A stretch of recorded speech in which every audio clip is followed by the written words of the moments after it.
Eu sei que a ideia da construção de multi-agentes trabalhando em conjunto para a execução de tarefas ultra complexas é muito interessante, mas na prática a teoria é outra.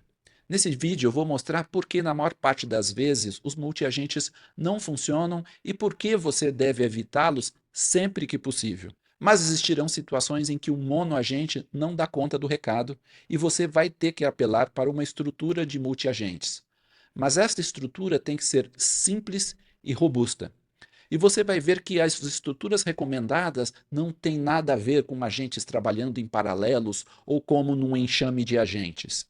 E por fim, nós vamos construir um exemplo prático de como construir multiagentes para ver como de fato eles deveriam funcionar.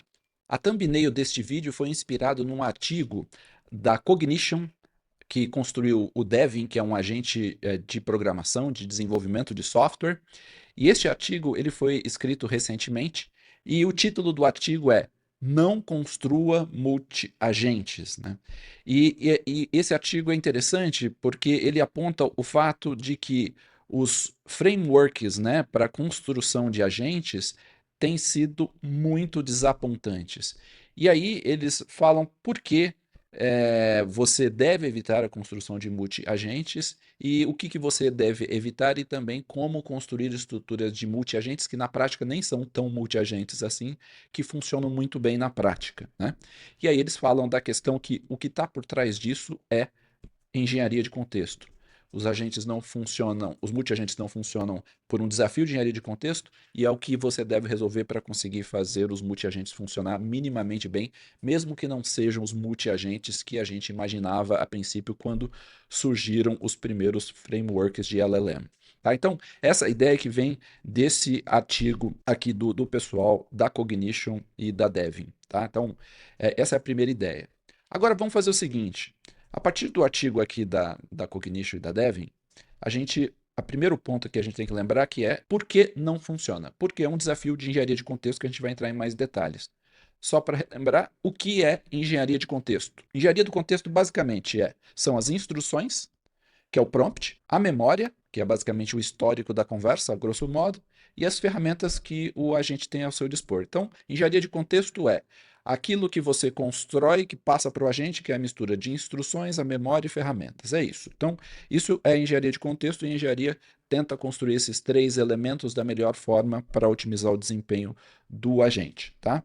Então, uma vez que a gente tem um entendimento claro que é engenharia de contexto, vamos entender o que não funciona, que é o argumento do pessoal da Devin. Então vamos lá.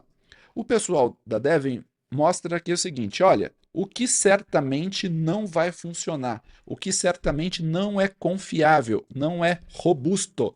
Não é robusto. O que significa não é robusto? Não vai funcionar 100% das vezes, ou pelo menos não vai funcionar 99,9% das vezes, que é o que você quer, você espera de uma tarefa principalmente aplicada a negócios. É o seguinte, se você pega uma estrutura de agentes, em que o agente ele pega uma tarefa, quebra essa tarefa em partes, você passa uma tarefa para o agente 1, outra tarefa para o agente 2, e aí depois tem um agente que pega o resultado das tarefas do agente 1 e 2, consolida e cospe o resultado. Isso não funciona. Certamente não vai funcionar um percentual significativo das vezes que não vai deixar o seu agente, a sua estrutura de multi-agentes viável. Isso daqui não funciona. Por quê? Por um desafio de engenharia de contexto. O que vai acontecer? Por melhor que seja o contexto neste primeiro agente, neste seu primeiro agente, quando ele passar a tarefa para o agente 1 e para o agente 2, eles vão trabalhar em paralelo, eles vão construir coisas que não vão se conversar. Então imagina que você está construindo o jogo. O agente 1 vai construir o background do jogo, né? Todo o ambiente do jogo. E o agente 2 vai construir o personagem do jogo. Por melhor que seja a sua especificação na primeira etapa, o que vai acontecer é que muito provavelmente o agente 1 vai construir coisas incoerentes com o agente 2, quer dizer, o personagem não vai ficar coerente com o background. Ou se for uma tarefa para construir um software, a parte do back-end e o front-end, eles não vão se conversar. E aí este agente aqui vai ficar com uma tarefa de juntar coisas incoerentes. Por quê? Porque por melhor que sejam as suas instruções, vai ter um problema de contexto, porque estes dois caras aqui, eles não se conversam. Eles não sabem o que um está pensando e tal no momento realmente da execução da tarefa. Então, isto daqui não funciona. Não funciona. Esqueça este modelo. Então, e este é um modelo que a gente imaginava que existiria quando surgiram os primeiros frameworks, que é basicamente uma estrutura realmente de múltiplos agentes trabalhando em paralelo e tal, como nós humanos trabalhamos, por exemplo, nas empresas, nas organizações, e essa estrutura não tem se mostrado robusta, não é confiável, tá bom? Então, primeiro, este é o recado do vídeo. Então, e isso daqui todo mundo desistiu. E aí, quando eu falo todo mundo, é quase todo mundo que constrói agente de verdade na prática nas grandes empresas do Vale do Silício. E a Cognition, que faz esse artigo, é uma delas, porque eles são donos de uns agentes, né, que é o Devin, que acabou não decolando, que era considerado seria o primeiro software engineer do mundo de IA, né, e ele, um projeto que não deu certo, e eles mesmos reconhecem que essa estrutura de multiagentes não funciona. Tá? Então, esse é o primeiro ponto. O segundo é o que funciona. E aí o que eles colocam no artigo é o que funciona, que é simples e confiável, que é uma estrutura de multiagentes, mas não chega a ser tão multiagentes assim, mas é uma estrutura que você tem várias chamadas de API distintas. Então, vamos ver o caso aqui. Se você tem um agente, o primeiro agente, que quebra a tarefa, esta tarefa, então, é passada para um agente 1 que executa essa tarefa. E este agente aqui, ó, ele tem, não, ele tem o contexto do agente inicial e executa a tarefa. E uma vez que o agente 1 executa a tarefa, em fila, não em paralelo, o agente 2 entra em cena. Aí o agente 2 entra em cena e executa a sua tarefa. Só que o agente 2 ele tem o contexto do agente 1. Né? Então ele tem um contexto aqui do agente 1. Né? Então, como ele tem um contexto do agente 1, ele enfila. Então tem que acabar a tarefa do agente 1 para começar a do agente 2. E aí você tem o agente 3, que também tem o contexto do agente 1 e do agente 2, né? Sem falar do agente inicial. Então você tem um processo em fila. Você já não tem mais aquela estrutura paralela ou enxame, etc., que a gente imaginava lá atrás. É uma estrutura muito mais simples, muito mais trivial e que funciona. E o que é interessante nesse artigo, que é do pessoal da Devin, né, que foi a primeira grande tentativa de fazer um desenvolvedor de software com IA, e eles falam do sucesso do Cursor, e eles falam especificamente do Claude Code, que são ferramentas de desenvolvimento hoje as melhores do mundo, é o Claude Code e o Cursor, e eles falam, olha, um dos motivos que o Claude Code funciona e o Cursor funciona e são confiáveis porque eles funcionam nessa estrutura simples. Funciona em fila, você tem um agente que divide a tarefa, se você já usou o Cursor ou usou o Claude Code, sabe exatamente que ele faz isso. Quer dizer, se a tarefa é muito complexa, ele cria um to-do list, ele cria uma lista de tarefas, coloca os agentes para executar cada pedacinho da tarefa em sequência e depois tem um agente final que avalia os resultados de cada uma das etapas e te dá a resposta depois de gerar código, etc. e tal. Então, se você trabalha, por exemplo, com o Claude Code e Cursor, você sabe que funciona assim. E funciona relativamente bem em tarefas muito complexas, que são tarefas de desenvolvimento de software. Tá? Então, isso é simples, é confiável e funciona. Então, esse é o segundo recado do artigo, que é um recado muito bacana, que é o seguinte: esqueça os agentes trabalhando em paralelo, não tem como resolver esse problema da engenharia de contexto, pelo menos por enquanto, porque os agentes trabalhando em paralelo não vão conversar entre si, vai ter um problema de descasamento de contexto e não vai funcionar. Mas, se você pegar uma tarefa, dividir em partes e os agentes trabalharem em sequência e eles acumularem o contexto, porque você tem a memória do primeiro agente para o segundo agente, assim sucessivamente, então, cada agente sempre tem a história e você não tem o problema do telefone sem fio, tá bom? Então, esse é o segundo recado. Bom, a gente viu então no artigo da Cognition o que temos o desafio da engenharia de contexto, o que não funciona e o que funciona em múltiplos agentes. E aí eu vejo três arquiteturas. A forma como o que o pessoal da Cognition e da Dev mostra, né, é um tipo de agente, que é este agente que pega uma tarefa super complexa, divide em etapas, e aí depois você tem essa estrutura de multiagentes que vários agentes vão executando em sequência até que um agente final consolida o resultado da tarefa. Este tipo de agente é o agente que eu chamo de o agente empreiteiro, né? Mas não acho que é a única estrutura relativamente simples e robusta. Tem um agente especialista e tem um agente consultor. Nós vamos falar dos três aqui nesse vídeo, tá? Mas vamos falar do agente empreiteiro. Primeiro, que é o agente em que o pessoal aí da Devon falou. Primeiro, o agente empreiteiro, ele executa tarefas muito complexas em contexto dinâmico. Então, é o caso, por exemplo, de desenvolver software. É por isso que o Lovable, o Cursor, o Cloud Code funciona assim. Você vai desenvolver um software, é uma tarefa muito complexa e um contexto muito dinâmico. O que é contexto dinâmico? O agente tem que chamar muitas ferramentas para executar uma única parte da tarefa.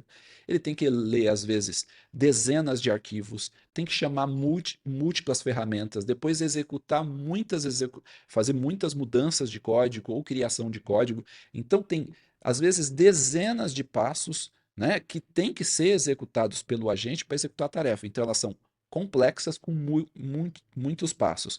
Nesse caso, é recomendado criar esse agente que eu chamo do empreiteiro. Por quê? Porque ele pega uma tarefa grande, como o empreiteiro, divide em pedaços, né, e passa para cada uma dos responsáveis executarem e ele gerencia isso para você. A diferença é que nesse caso aqui, com IA, assim, não dá para trabalhar como um empreiteiro que pode trabalhar com pessoas em paralelo. Com IA, tem que ser em sequência, como a gente viu aqui. Então, mas esse modelo é muito bom e recomendado para tarefas muito complexas e o contexto é dinâmico. O que é o contexto dinâmico? O agente não sabe todas as instruções a priori, ele vai ter que ler o código existente, vai ter que chamar ferramentas, fazer ajustes, etc. Então, ao longo do caminho, ele vai raciocinando à medida que ele vai buscando informação.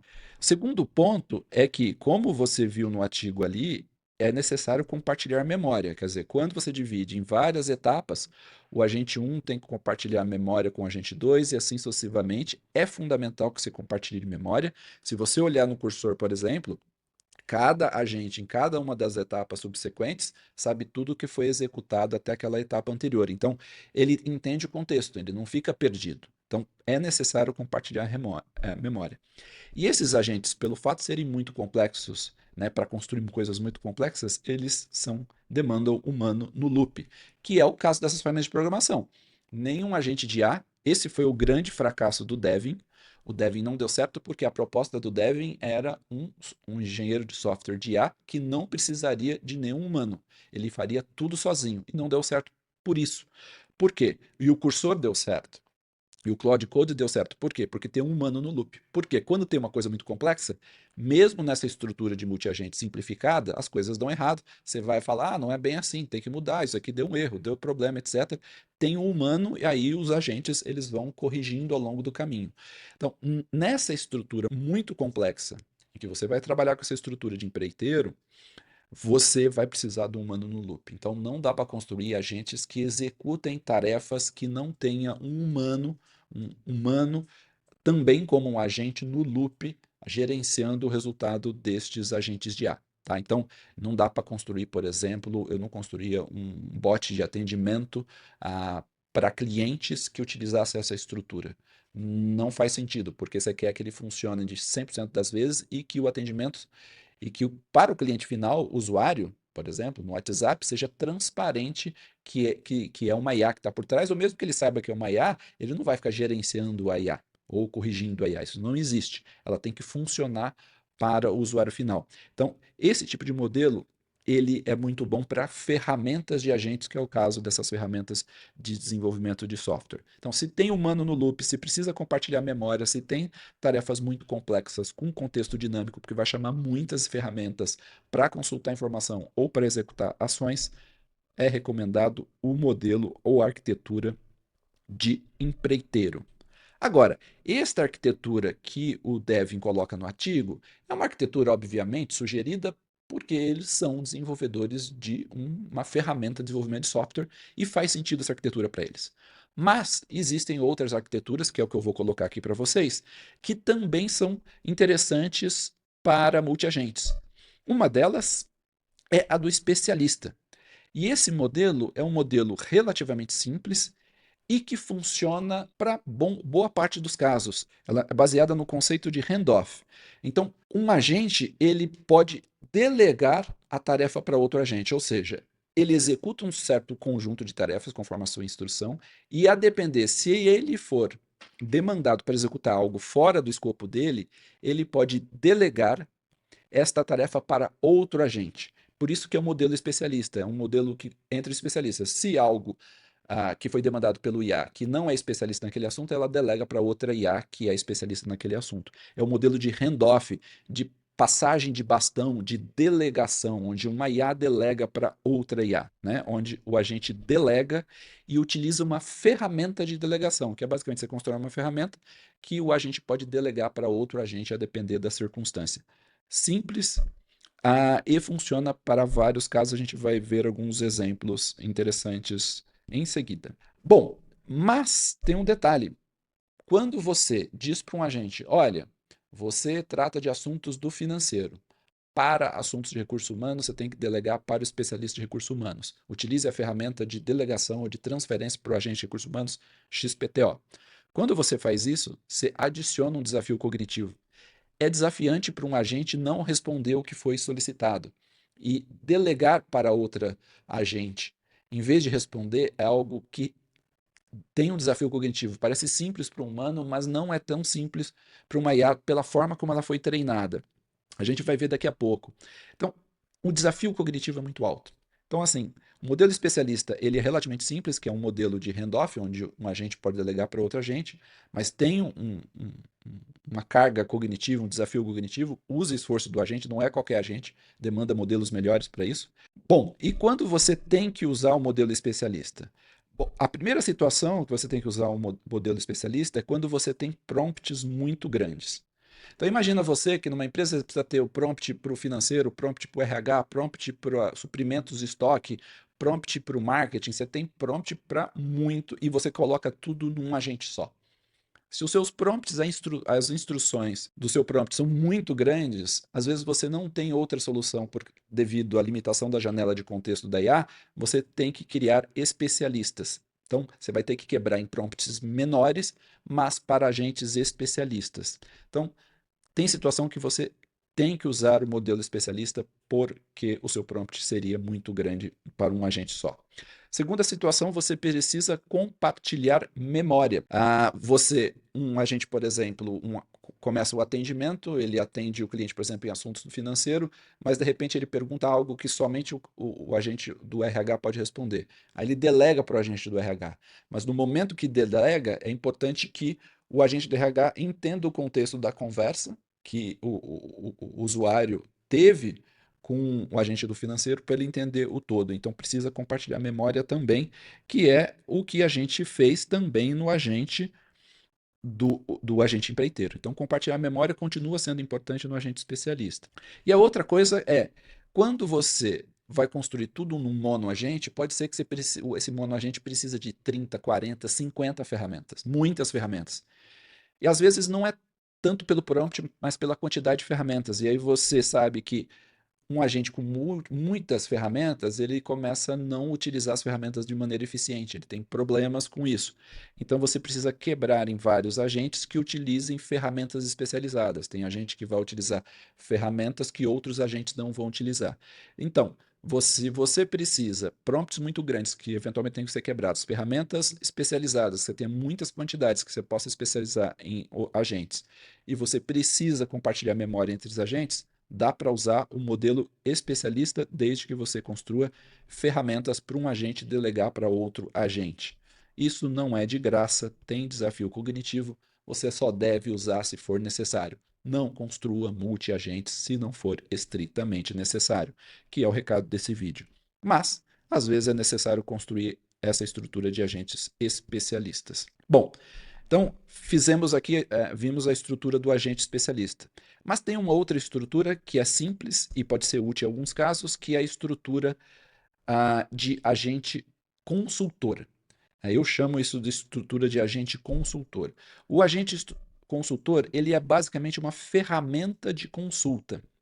Mas o que é uma ferramenta de consulta? Da mesma maneira que você pode ter uma ferramenta de consulta que o agente vai lá e busca algo em um arquivo, busca algo no banco de dados, ele pode consultar um outro agente. A ferramenta é um agente, mas é um outro agente.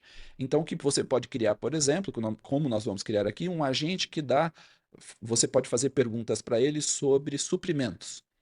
Só que este agente é uma ferramenta para um outro agente. Então, vai ter o agente A, que vai chamar o agente de suprimentos com uma pergunta, aí o agente de suprimentos dá essa resposta, e aí esse agente A que chamou o agente de suprimentos, em posse da resposta dele, responde ao usuário final. Ou seja, o consultor, ele nunca atende ao cliente final. Quem atende é quem chamou o consultor. Então, esse agente consultor é uma ferramenta de consulta.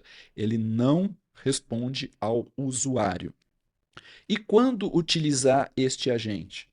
Você utiliza este agente quando você não precisa compartilhar contexto.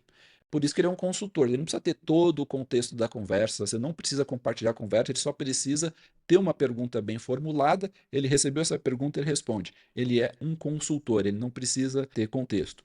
Então, ele não precisa a memória da conversa. Ele precisa de ferramentas especializadas, então, ele pode ter ferramentas muito específicas, e ao você passar essas ferramentas para o consultor, você tira a necessidade do agente inicial que vai utilizar o consultor ter essas ferramentas. Então, você distribui um pouco as ferramentas entre agentes.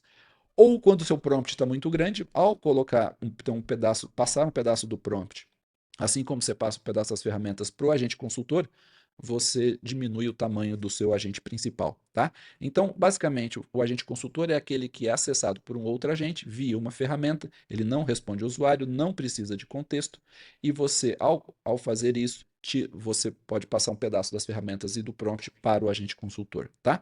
Esse é um modelo interessante, diferente do modelo de especialista.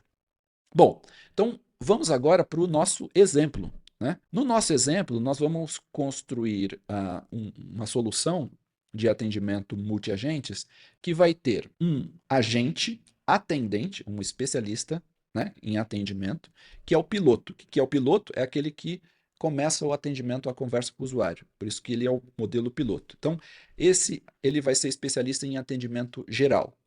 Vamos criar um agente especialista em recursos humanos que atendem assuntos de RH, né, tudo que está relacionado a RH.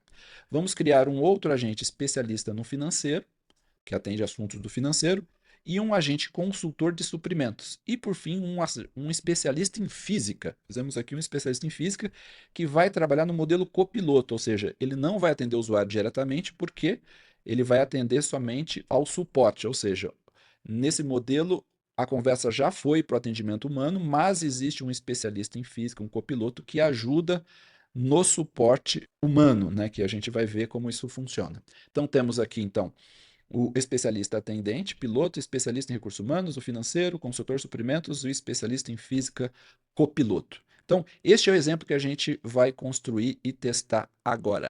Bom, aqui na plataforma temos então já criados os nossos agentes. Vamos começar aqui pelo nosso agente atendente. Então o nosso agente atendente. Primeira coisa que é importante salientar, eu vou utilizar aqui o GPT-5 Mini. E o GPT-5 Mini, ele tem alguns parâmetros que antes a gente não tinha nos outros modelos, né? Tem aqui o parâmetro de esforço de raciocínio, né, o esforço cognitivo do modelo.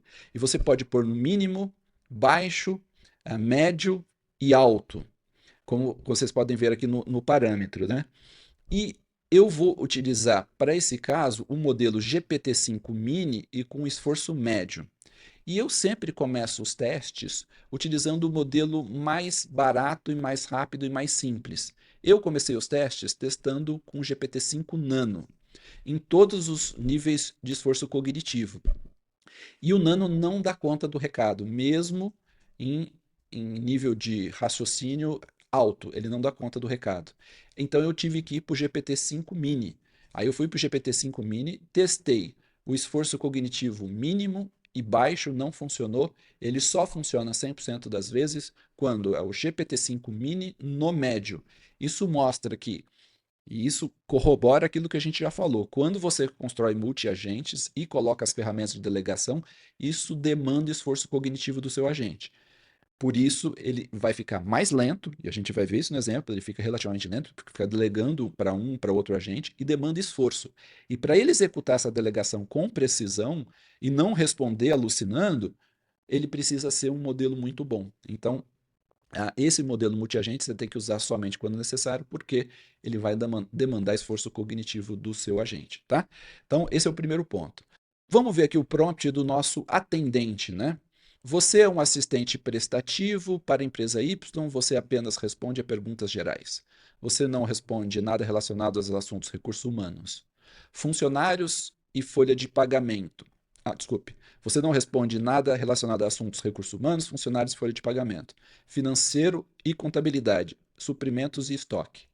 Você deve transferir ou consultar o agente apropriado para esses assuntos. Nunca pergunte ao usuário se ele quer que você transfira ou consulta.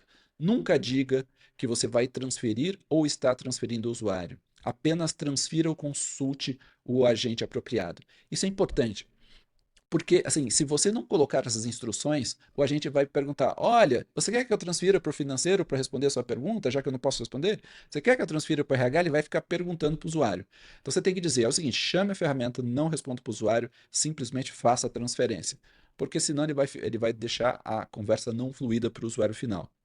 E aí, então, você tem que descrever para ele que ele não responde daqueles assuntos que não são da especialidade dele e que ele não tem que perguntar para o usuário que ele vai transferir, apenas transfira.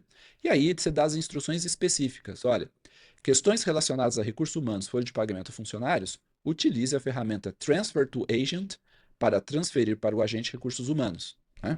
Então, tem uma ferramenta que eu vou disponibilizar aqui para ele, chama Transfer to Agent, para ele fazer a transferência para recursos humanos. Questões relacionadas ao financeiro ou à contabilidade, utilize a ferramenta Transfer to Agent para transferir ao agente financeiro. Questões relacionadas a suprimentos, utilize a ferramenta Consult Agent para consultar o agente de suprimentos. O agente consultor vai te fornecer a resposta para responder ao usuário. E é importante explicar isso para ele. Fala, olha, quando você transferir, transferiu. Quando você consultar, o agente consultor vai te dar a resposta para você responder ao usuário. Se o usuário quiser falar com a equipe de suporte humano ou se efetuar alguma pergunta sobre física, eu fiz aqui de propósito, um assunto nada a ver, sobre física, utilize a ferramenta Transfer to Team, que é a ferramenta de delegação para humano, para transferir para a equipe Support Team, que é o nome da minha equipe de suporte aqui, default da plataforma, mas poderia ser qualquer um dos nomes. Uma vez transferido, responda ao usuário. Você foi transferido para a equipe de suporte e será atendido em breve. Ou seja, se o usuário quiser falar com o humano ou se fizer uma pergunta de física, tem que transferir para a equipe de suporte. E eu sei que a equipe de suporte está parametrizada com um copiloto, que é um agente que ajuda a gerar respostas para a equipe de suporte, que vai tirar que vai responder sobre física, tá bom? Então, beleza. Então, nós temos aqui todos os nossos agentes. Criamos um agente atendente. O agente financeiro, vamos pegar aqui o agente financeiro. Qual que é a regra para ele? Você é um especialista em contabilidade e finanças, e as regras. Se a pergunta for sobre contabilidade e finanças, responda normalmente. Se a pergunta for sobre qualquer outro assunto, chame Transfer to Agent para o agente atendente. Ou seja, eu peço para ele devolver para o atendente. E o atendente fica um roteador para eventualmente passar para recursos humanos. Eu não estou dando aqui a ferramenta para ele delegar diretamente para recursos humanos. Às vezes é melhor você criar um agente roteador que passa para outros agentes. Depende do seu caso de uso, tá? Então, nesse caso aqui, o atendente faz o trabalho de roteamento. Então, chame Transfer to Agent para o agente atendente imediatamente, sem dizer nada ao usuário. Responda apenas sobre questão aqui de demonstrações financeiras, indicadores financeiros, contabilidade, tributária, planejamento, conciliações, tal, tal, tal. Não se desculpe, apenas execute a transferência. Então, não explique para o usuário que vai transferir e tal, você tem que escrever isso no prompt. Então, coloquei aqui para o prompt do financeiro. Igualzinho para o RH. Então, o RH tem um prompt muito parecido, né, que faz todo o processo, e aí ele pode delegar, ele só fala de assuntos de RH, qualquer coisa ele delega para o atendente.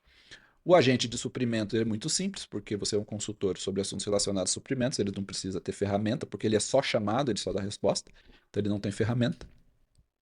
E você tem, por fim, recursos humanos, suprimentos, financeiro, atendente. E tem o agente de suporte, né, que é o agente de suporte que atende ao usuário de suporte. Então, quando for ele receber a mensagem, ele vai responder ao usuário final. Então, ele é um agente, eu até misturei português com inglês aqui, mas ele é um agente prestativo que atende ao usuário de suporte para responder ao usuário final.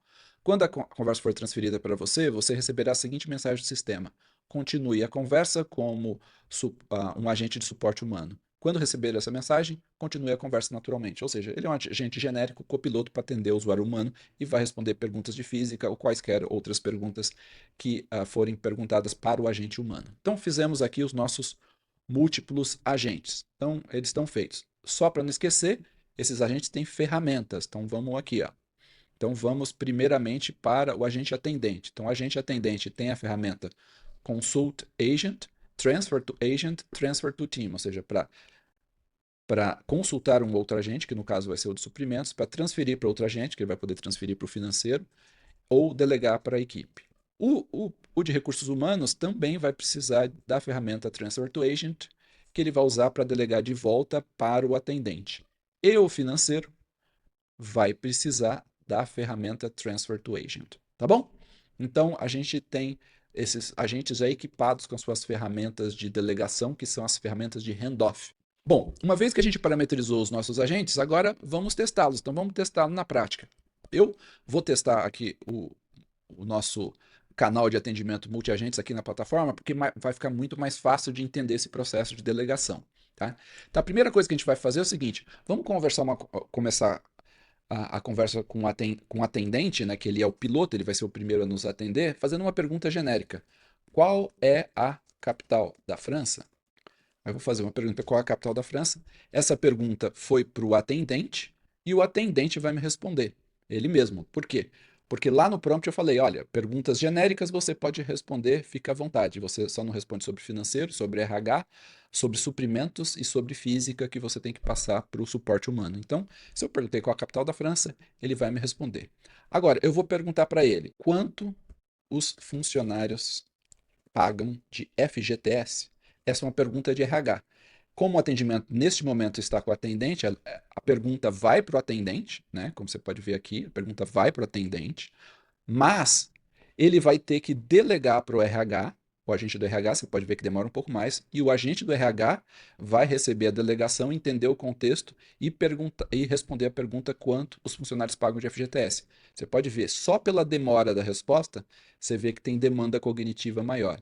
Então, estruturas de delegação têm este custo, elas não são gratuitas, tá? Quando a gente cria múltiplos agentes, você tem esse esforço. E aqui, você pode ver que o agente de recursos humanos é quem respondeu. Eles falam: olha, os funcionários não pagam FGTS. O depósito é feito pelo empregador, 8%, tal, tal, tal. Então, quem respondeu foi recursos humanos. O agente atendente recebeu a mensagem, delegou para o agente de RH, que por sua vez respondeu o usuário final. O agente de RH tem todo o contexto da conversa, tá bom? Agora, a conversa está com o agente de RH. Por quê? Porque o atendente delegou, ele passou o bastão para o agente do RH. Vamos fazer uma pergunta sobre o financeiro. Como é calculado o EBITDA?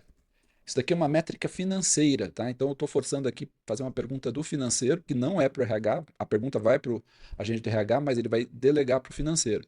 Na verdade, ele vai delegar para o atendente, né? Então, vou mandar essa pergunta. A pergunta vai para o atendente de recursos humanos, né? Que é quem está atendendo nesse momento. Ele vai delegar de volta para o atendente. Aí o atendente vai delegar para o financeiro e o financeiro vai responder. Né? Você tem dois passos de delegação aqui. Você pode ver que o processo vai demorar mais porque tem esforço cognitivo significativo. Né? O modelo tem que ser bom para isso aqui funcionar direito e você vai ter uma demora a mais no tempo de resposta. Vamos ver quem respondeu aqui. Quem respondeu foi do financeiro, certinho. E aí que ele explica o que é EBITDA.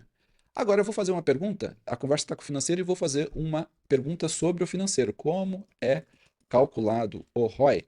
O ROI é uma métrica financeira. Vou fazer essa pergunta sobre o financeiro aqui para o agente financeiro.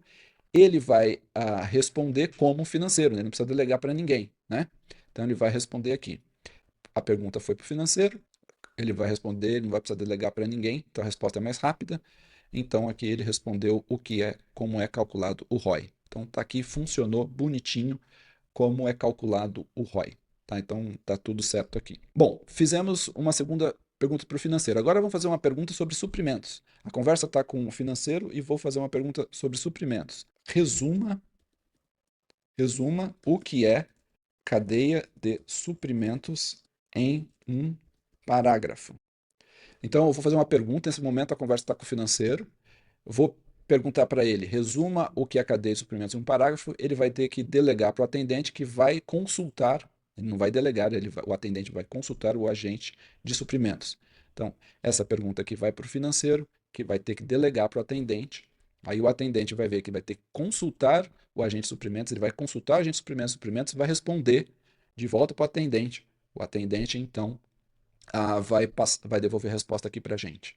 Né? Então, você vê que esse processo demora porque tem várias chamadas aqui. Né? E aí, quem vai responder para a gente é o atendente, o que é a cadeia de suprimentos. Ele respondeu aqui bonitinho e utilizou a resposta do consultor de suprimentos. Agora, nós vamos fazer o seguinte. Nós vamos fazer uma pergunta genérica para o atendente. Qual é a capital da Espanha? Como é uma pergunta genérica, o próprio atendente vai me responder, ele não precisa delegar para ninguém. Né? Então, a resposta é muito mais rápida, precisa delegar, ele responde aqui rapidinho, capital da Espanha. Então, o atendente me respondeu certinho, porque é só para a gente testar a experiência. E aí, por fim, vamos fazer uma pergunta sobre física. Qual é a velocidade da luz? A gente colocou lá no prompt que para questões de física ele tinha que delegar para o humano. E aí quem vai responder é o copiloto, né? Então, nesse momento, quando eu perguntar qual é a velocidade da luz, o que vai acontecer? Ele vai delegar para um humano, porque foi isso que eu coloquei lá no prompt. Então, aqui foi para ele, ele vai dizer exatamente o que eu pedi no prompt, você foi transferido para a equipe de suporte e será atendido em breve. Então, ele me respondeu. Agora, o mais interessante é a gente ver por trás aqui, nos bastidores, o que aconteceu nessa conversa. Então, vamos aqui na visão suporte para a gente ver o que aconteceu por trás nessas conversas aqui. E aí você vai entender toda a lógica e o mecanismo que está por trás. Na primeira pergunta, quando eu perguntei o que é a capital da França, o próprio agente atendente respondeu a capital da França é Paris. Porque ele podia responder, estava no prompt. Quando eu perguntei quanto os funcionários pagam de FGTS, né, o que aconteceu? Eu perguntei isso daqui para o agente atendente. O agente atendente chamou a ferramenta Transfer to Agent, como ele foi instruído, e passando o nome do agente, que no caso é o agente de recursos humanos. Ele chamou a ferramenta Transfer to Agent com o parâmetro recursos humanos, a conversa foi transferida para o agente de recursos humanos, né? O agente de recursos humanos recebeu vamos dizer assim, um comando para continuar a conversa e o agente de recursos humanos, então, responde ao usuário final. Então, teve o processo de delegação e aí a ferramenta chamou o recursos humanos e o agente de recursos humanos respondeu. Aí eu fiz uma pergunta para o agente de recursos humanos, como é calculado o EBITDA. Como era um assunto que o recursos humanos não podia responder, porque é um assunto financeiro, ele chama a ferramenta Transfer to Agent, com o nome atendente, ele devolve para o atendente.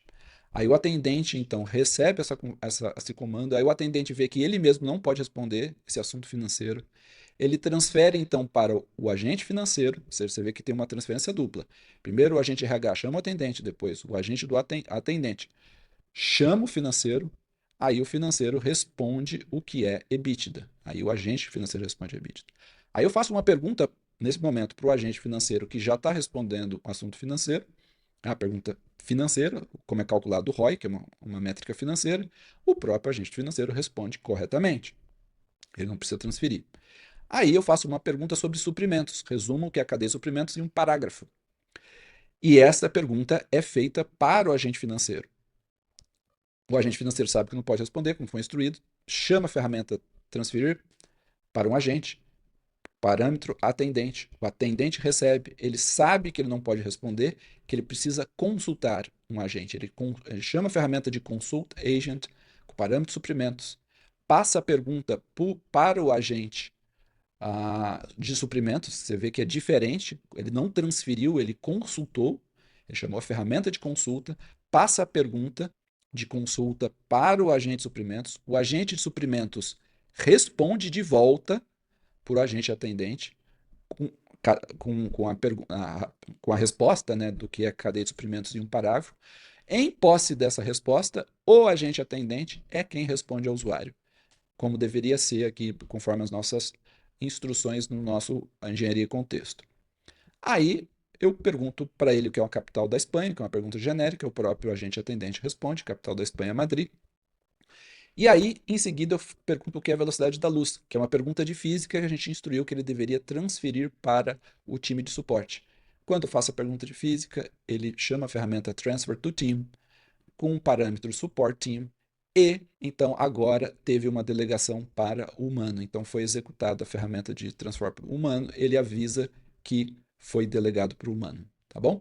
Então, esse processo, então, ele foi executado aqui, por quê? Porque agora o agente foi delegado para o humano. Um detalhe que já ia pulando é que quando você teve a transferência para o agente humano, né, que o agente atendente transferiu para o humano, o agente de suporte já respondeu para o usuário de suporte, para o humano de suporte, com a resposta da velocidade da luz. Não foi para o usuário final.